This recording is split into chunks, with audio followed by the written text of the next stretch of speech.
বলেন না কষ্ট হয়? তাহলে আজ আপনাদেরকে আসল শক্তির দিকে নিয়ে যাব। আজকে আল্লাহ পাকের দেয়া শক্তি আপনাদেরকে আবার ফেরত দিব ইনশাআল্লাহ। মনোযোগ দিয়ে কথাগুলো একটু শুনতে থাকেন। এবার যাই, যে নবী মসজিদে আকসা মুসলমানদের পবিত্র নগরী, জেরুজালেম নগরী মুসলমানদের নগরী। এবার আসি এই মুসলমানদের নগরী মুসলমানরা কিভাবে বিজয় করেছিল। এবার আবার একটু ইতিহাসের পাতায় ফিরে যাই, মন দিয়ে প্রাণ দিয়ে শুনবেন। হযরতে ওমর খলিফাতুল মুসলিমিন নাম তো সবাই শুনছেন নাকি? নাম শুনেন নাই এমন কেউ আছে? ওমরের নাম শুনলেন এমন কেউ আছে? ওমর যখন খলিফাতুল মুসলিমিন হযরতে ওমর মসজিদে আকসা নগরী, জেরুজালেম নগরী, যেটা গত কারণে এসে এই জেরুজালেম নগরীকে জবরদস্তি ইসরায়েলের রাজধানী বানাবার চেষ্টা করতেছে, কি তাই না? বলেন সত্যি কিনা? এই আমেরিকার ক্ষমতার যতই বল দেখাও, এরা সর্বদা ইসলামের শত্রু ছিল এবং ইসলামের শত্রু তারা থাকবে। অনেকে ট্রাম্পের ক্ষমতায় আসার পরে অনেক খুশি যে আমরা আবার ফিরে আসবো। ট্রাম্পকে নিয়ে রাজনীতি করে এই ট্রাম্প, অথচ এই ট্রাম্পকে যারা রাজনীতির জন্য ভালোবাসছে আমি বলবো তাদের ঈমান থাকবে না। কেন? কারণ এই ডোনাল্ড ট্রাম্প জেরুজালেম মুসলমানদের পবিত্র নগরীকে ইহুদিদের কাছে বেছে নিচ্ছে। আর তোমরা সেই ট্রাম্পকে নিয়ে স্বপ্ন দেখছো ঈমান বাঁচাবার জন্য। বলেন না? সেজন্য ভাই তারা কোনদিনও প্রকৃত ভাবে গায়রিল মাগদুবি আলাইহিম ওয়ালাদ-দাল্লিন, তুমি যতই তাদেরকে বন্ধু ভাবো, আল্লাহর কোরআন যেটা বলছে লা তাবদীলা লিকালিমাতিল্লাহ, আল্লাহর কথার কোনো পরিবর্তন নাই এবং হবে না। ওরা আমাদের শত্রু ছিল, ওরা আমাদের শত্রু থাকবেই। ওদের সাথে কোনো আপোষ নয়, চুক্তি চলবে না। ওদের সাথে কোনো আপোষ করে আমরা চলতে পারবো না। আমরা আপোষ করে চলবো, ওরা আমাদের ধাক্কা দিয়ে বের করবে। সেজন্য মুসলমান যদি আপোষ করে চলবে না, মুসলমান জিহাদ করে তার ভুলছে বুঝে নেবে না।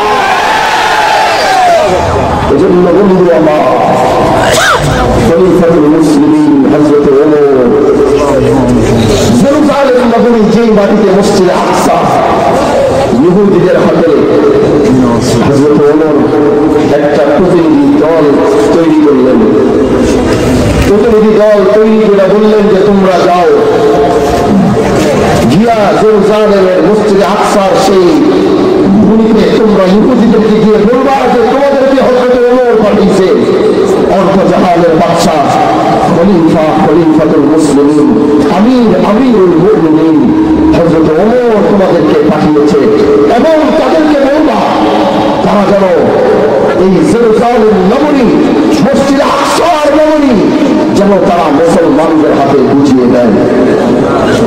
এই কাফেলা মদিনা থেকে রওনা হয়ে জেরুজালেম নগরীতে গেলেন এবং সমস্ত ইহুদির বড় বড় সরদাররা আসলো। তাদেরকে বললেন ওমরের বার্তা, যে ওমর বলছে আমাদের কাছে জেরুজালেম নগরী বুঝাই দিতে, এই মসজিদে আকসার নগরী আমাদেরকে বুঝাই দিতে বলছে। সেই ইহুদিরা বলল আমরা তোমাদের সাথে কোনো কথা বলবো না।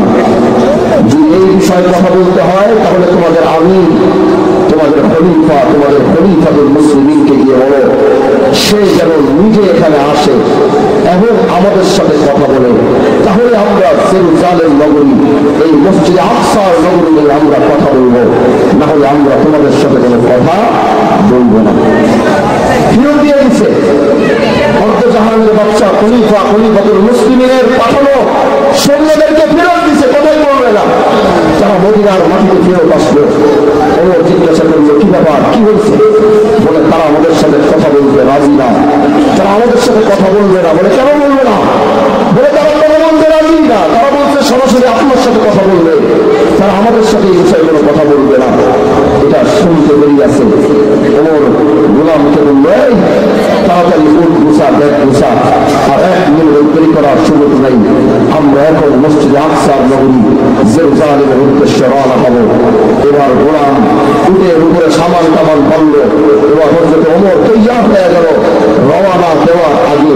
এবার গোলাম দাঁড়ায় রয়েছে, হযরত ওমর দাঁড়ায় রয়েছে।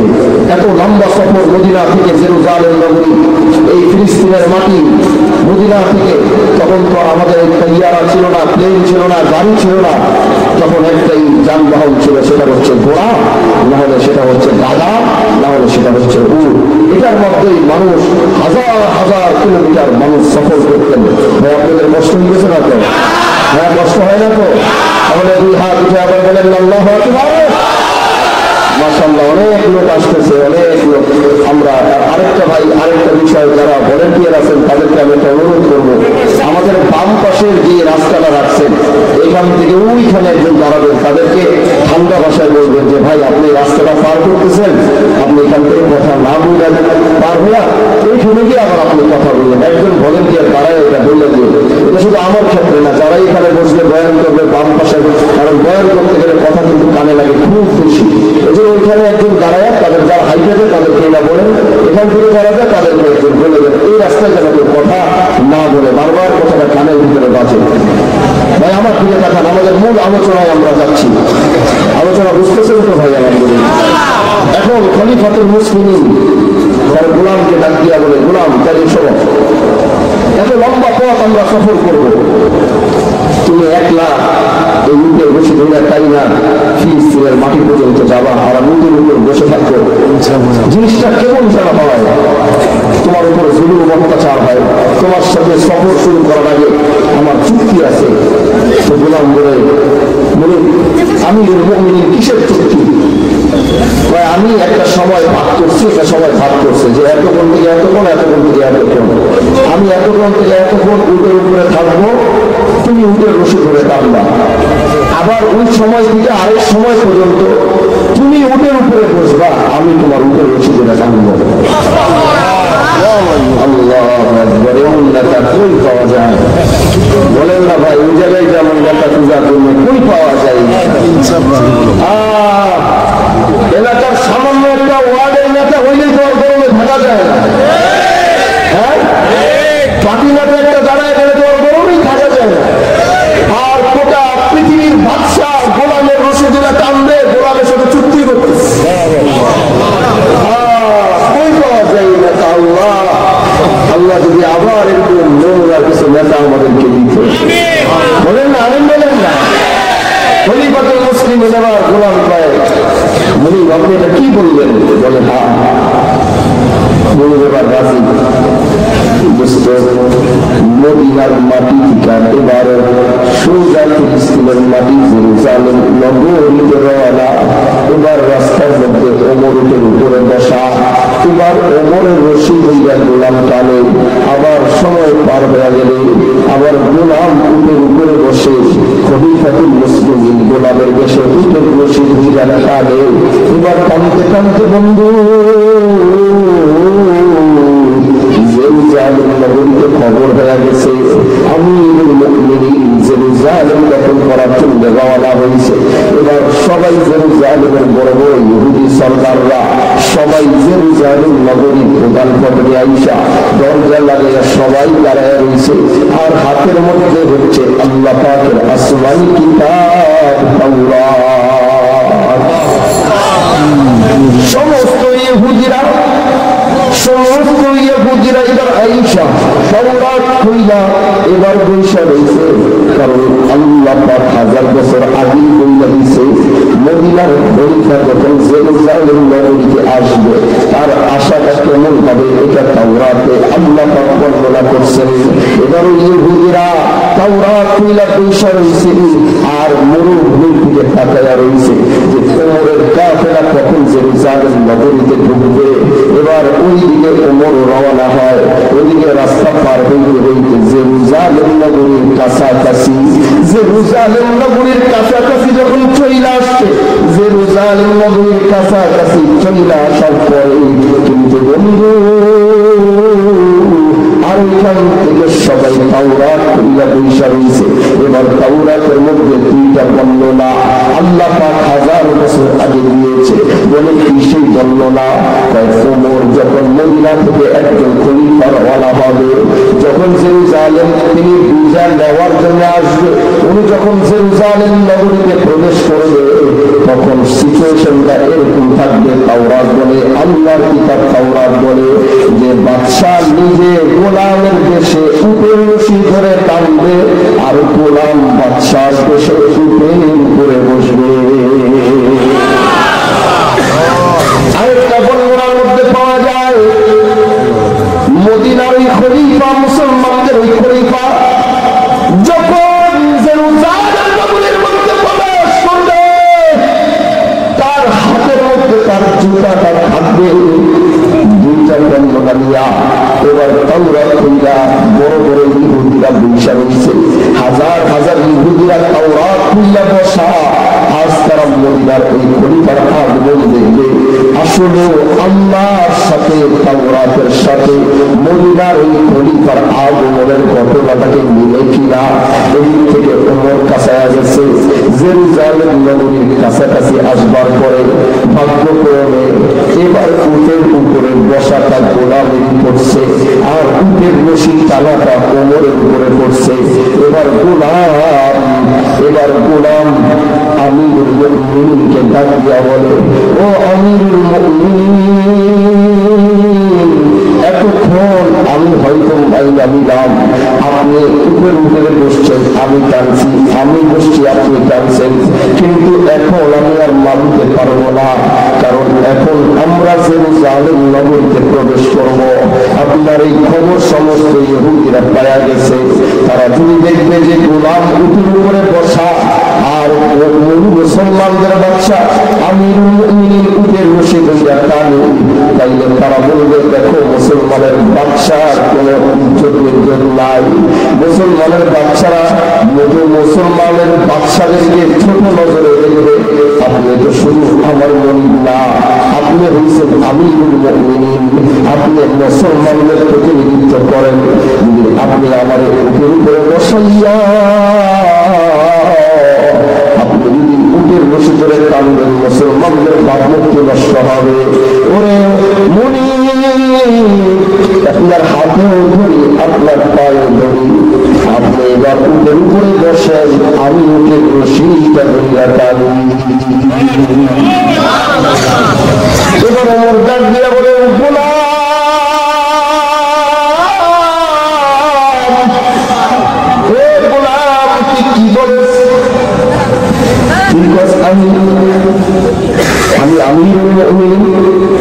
আমি তো রশি ধরে টানবো, তুই রশির উপরে বসবি। এটারে তুই কেমন চোখে দেখলি, তুই কি জানোস না? তোর আর আমার মনিবার গোলামের পরিচয়ের আগে আমাদের দুইজনের আরেকটা পরিচয় আছে, যেই পরিচয় স্বয়ং আল্লাহ নবী দিয়েছে গোলাম বলে। সেই পরিচয় কি বলে? তোর আর আমার মনিবার গোলামের পরিচয় হওয়ার আগে আমাদের প্রথম পরিচয় হচ্ছে আমরা হইলাম ভাই ভাই। আপনি আমার বললি আমি শিশুরা পারল মুসলমানদের সম্মান দেবে, আমার আমি তো এমন ছিলাম তোমার এবার গোলামদের কাজ দিয়ে বলে গোলাম, তাহলে শোনো আমি ওমর কি ছিলাম তাইলে শোনো। আমি যখন যুবক মক্কার পাহাড়ে যখন আমি মেষ চড়াইতাম, আমার বাবা আমার 20টা পাঠাইলে, 20টা টাকা দিয়ে পাঠাইলে, সন্ধ্যার সময় যখন আমি বাড়িতে ফিরতাম 20টার মধ্যে 2টা থাকতো না। আমার বাবা যখন আমার 30 টাকা দিয়ে পাঠাইতো, 30টা দিয়ে পাঠাইতো। সন্ধ্যায় যখন আবার মেষ চড়াইয়া বাড়ির দিকে ফিরতাম 30টার মধ্যে 5টা থাকতো না। আমার বাবা আমার কাজ দিয়ে বলতো, 20টা টাকা চড়াইতে পারস না, জীবনে তুই কি কইয়া খাবি? 30টা ধারা তুই চড়াইতে পারস না, জীবনে তুই কি কইয়া খাবি? আর গোলাম আজকে দেখো ওই ওমরকে আল্লাহ পৃথিবীর আমিরুল মুমিনিন বানায়া দিছে। তুমি আমাদের বলো যে আপনি উঠেন, আমি রশিদ আমি, আর আমি কি ছিলাম আর কি হইলাম? তুমি এত সম্মান দেবো, আমি ছিলাম কি? আমি যতটুকু আসলাম এতটুকু শুধু আল্লাহ নবীর হাদিস চিন্তা করছি বলে আল্লাহ আমাকে এই আসরে বসেছে। তুমি কেউ গোলাম, মুসলমান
ধন্যবাদ।